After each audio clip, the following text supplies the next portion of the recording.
అందరికీ praise the lord. ఈరోజు మనము ద్వితీయోపదేశకాండము 32వ అధ్యాయాన్ని ధ్యానం చేసుకుందామండి. దయచేసి వాక్యాన్ని ప్రతి ఒక్కరు కూడా చివరి వరకు వినండి. అలాగే వాక్యం చదవడం రాని వారికి వాక్యాన్ని షేర్ చేయండి.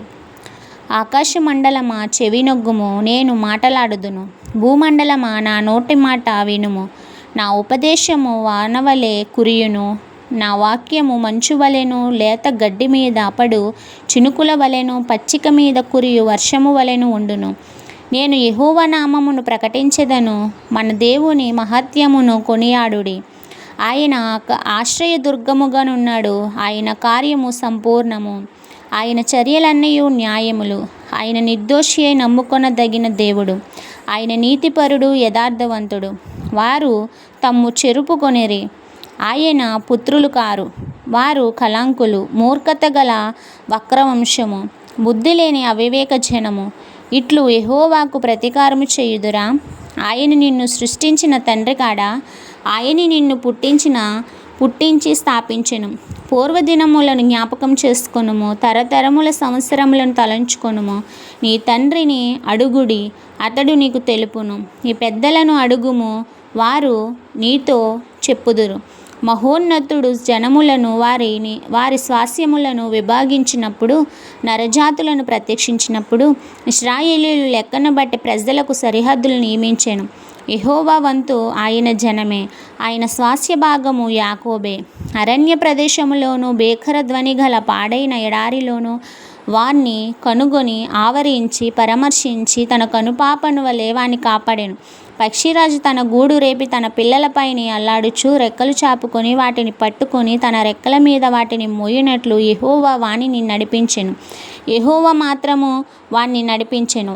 అన్యుల యొక్క దేవతల్లో ఏ దేవుడను ఆయనతో కూడా ఉండలేదు. భూమి యొక్క ఉన్నత స్థలముల మీద వాణ్ణి ఎక్కించెను. పొలముల పంట వానికి తినిపించెను. కొండ బండ నుండి తేనెను, చేకుముకి రాతి బండ నుండి నూనెయు అతనికి జుర్రించెను. ఆవు మజ్జిగను, గొర్రె మేకల పచ్చిపాలను, గొర్రెపిల్లల క్రొవ్వును, బాషాను పొట్టేళ్లను, మేకలను, గోధుమల మెరికెను సారమును నీకిచ్చెను. నీవు త్రాగిన మద్యము ద్రాక్షరసము. యెషూరును క్రొవ్విన వాడే కాలు జాడించెను. నీవు క్రొవ్వి బలిసి మందుడవైతివి. వాడు తన్ను పుట్టించిన దేవుని విడిచెను, తన రక్షణ శైలమును తృణీకరించెను. వారు అన్యుల దేవతల చేత ఆయనకు రోషం పుట్టించిరి, హేయకృత్యముల చేత ఆయనను కోపింపచేసిరి.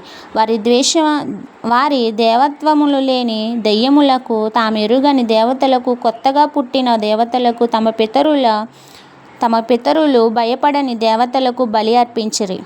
నిన్ను పుట్టించిన ఆశ్రయదుర్గమును విసర్జించితివి, నిన్ను కనిన దేవుని మరచితివి. యెహోవా దానిని చూచెను, తన కుమారుల మీదను కుమార్తెల మీదను క్రోధపడెను, వారిని అసహ్యించుకొనెను. ఆయన ఇట్లనుకొనెను, నేను వారిని విమూఢుడనే వారి కడపటి స్థితి ఏమగునో చూచెదను. వారు మూర్ఖ చిత్తము గలవారు, విశ్వాసము లేని పిల్లలు. వారు దైవము కాని దాని వలన నాకు రోషము పుట్టించిరి, తమ వ్యర్థ ప్రవర్తన వలన నాకు ఆగ్రహము పుట్టించిరి. కాబట్టి జనము కాని వారి వలన వారికి రోషము పుట్టింతును, అవివేక జనముల వలన వారికి కోపము పుట్టింతును. నా కోపాగ్ని రగులుకొనెను, పాతాళ గాధము వరకు అది దహించును. అది భూమిని దాని పంటను కాల్చును, పర్వతముల పునాదులను రవలబెట్టును. వారికి ఆపదలు విస్తరింపచేసేదను, వారి మీద నా బాణములన్నింటినీ వేసేదను. వారు కరువు చేత క్షీణించుదురు, మంట చేతను క్రూరమైన హత్య చేతను హరించిపోవుదురు. బురదలో ప్రాకు పాములు విషమును మృగముల కోరను వారి మీద రప్పించెదను. బయట ఖడ్గమును, లోపల భయమును, యవ్వనులకు కన్యకలను, శిశువులకు నెరసిన తలవెంట్రుకలు గల వారిని నశింపచేయుదును. వారిని దూరమున చెదరగొట్టెదను, వారి పేరు మనుష్యులలో లేకుండా చేసేదను అనుకొందును.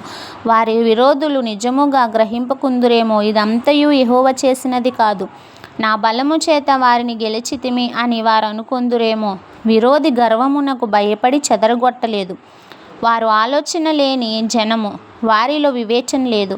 వారు జ్ఞానము తెచ్చుకొని దీన్ని తలపోసి తమ కడవరి స్థితి యోచించుట మేలు. తమ ఆశ్రయదుర్గము వారిని అమ్మివేయుని ఎడల, యెహోవా వారిని అప్పగింపని ఎడల, ఒక్కడు ఎట్లు 1000 మందిని తరుమును, ఇద్దరు ఎట్లు 10,000 మందిని పారద్రోలుదురు. వారి ఆశ్రయదుర్గము మన ఆశ్రయదుర్గము వంటిది కాదు. ఇందుకు మన శత్రువులే తీర్పరులు. వారి ద్రాక్షవల్లి సొదొమ ద్రాక్షవల్లి, అది గొమొర్రా పొలములలో పుట్టినది. వారి ద్రాక్ష పండ్లు పిచ్చి ద్రాక్ష పండ్లు, వాటి గెలలు చేదైనవి. వారి ద్రాక్షరసము క్రూర సర్పముల విషము, నాగుపాముల క్రూర విషము. ఇది నా యొద్ద మరుగుబడి ఉండలేదా? నా నిధులలో ముద్రింపబడి ఉండలేదా? వారి కాలు జారు కాలమున పగ తీర్చుటయు ప్రతిఫలమిచ్చుటయు నావే. వారి ఆపద్దినమున సమీపించును, వారి గతి త్వరగా వచ్చును. వారికి ఆధారము లేకపోవును, నిర్బంధింపబడిన వారును స్వతంత్రుడును లేకపోవును. యెహోవా చూచును, తన సేవకులను గూర్చి సంతాపమును, నిజముగా తన ప్రజలకు తీర్పు చేయును. ఆయన వారి నైవేద్యములను క్రొవ్వును తిని వారి పాన అర్పణమైన ద్రాక్షరసమును తాగిన వారి దేవతలు ఏమైరి? వారు ఆశ్రయించిన దుర్గములే లేచి మీకు సహాయము చేయవచ్చును. వారు మీకు శరణము కానీయుడి అని చెప్పుచు, ఇదిగో నేనే దేవుడను, నేను తప్ప వేరొక దేవుడు లేడు. మృతి నొందించువాడును బ్రతికించువాడును నేనే, గాయపరచువాడును స్వస్థపరచువాడును నేనే. నా చేతుల నుండి విడిపింపవాడెవ్వడును లేడు. నేను తలతలలాడు నా ఖడ్గము మారి నా చేత న్యాయమును పట్టుకొనిన ఎడల నా శత్రువులకు ప్రతీకారము కలుగచేసేదను. నన్ను ద్వేషించు వారికి ప్రతిఫలం ఇచ్చేదను. రక్తము చేత నా బాణములను మత్తిల్ల చేసేదను. చంపబడిన వారి రక్తమును, చెరపట్టబడిన వారి రక్తమును, శత్రువులలో వీరుల తలలను నా ఖడ్గము భక్షించును. నేను ఆకాశము తట్టు నా హస్తమెత్తి నా శాశ్వత జీవముతోడని ప్రమాణము చేయుచు, జనములారా ఆయన ప్రజలతో కూడా ఆనందించుడి.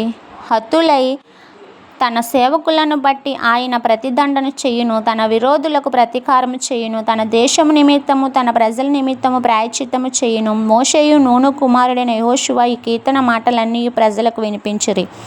మరియు మోషే ఈ మాటలన్నీ ఇశ్రాయేలీయులందరితో చెప్పి చాలించి మరలా వారితో ఇట్లనెను, మీతో సాక్ష్యముగా నేడు నేను పలికిన మాటలన్నింటినీ మీ మనస్సుల్లో పెట్టుకొని మీ సంతతి వారు ఈ ధర్మశాస్త్ర వాక్యములన్నింటినీ అనుసరించి నడుచుకొనవలెనని వారికి ఆజ్ఞాపింపవలెను. ఇది మీకు నిరర్థకమైన మాటలు కాదు, ఇది మీకు జీవమే. మరియు మీరు స్వాధీనపరచుకొనుటకు యొర్దానును దాటబోచున్న దేశములో దీనిని బట్టి మీరు దీర్ఘాయుష్మంతులగుదురు. ఆ దినమున యెహోవా మోషేతో ఇట్లనెను, యెరికో ఎదుటనున్న మోయాబు దేశమందలి అబారీమును ఈ పర్వతము అనగా నెబో కొండ ఎక్కి నేను ఇశ్రాయేలీయులకు స్వాస్యముగా ఇచ్చుచున్న కానాను దేశమును చూచి నీ సహోదరుడైన అహరోను హోరు కొండ మీద మృతి పొంది తన స్వజనుల యొద్దకు చేరినట్లు నీవు ఎక్కబోవుచున్న కొండ మీద మృతి పొంది నీ స్వజనుల యొద్దకు చేరుదువు.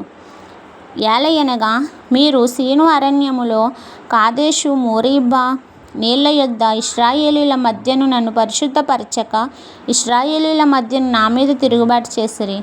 ఎదురుగా ఆ దేశమును చూచెదవు, కానీ నేను ఇశ్రాయేలీయులకు ఇచ్చుచున్న ఆ దేశమును నీవు ప్రవేశింపవు. ఇంతటితో ఈ పరిశుద్ధ వాక్యము మనలందరినీ దీవించి ఆశీర్వదించునుగాక. ఆమేన్.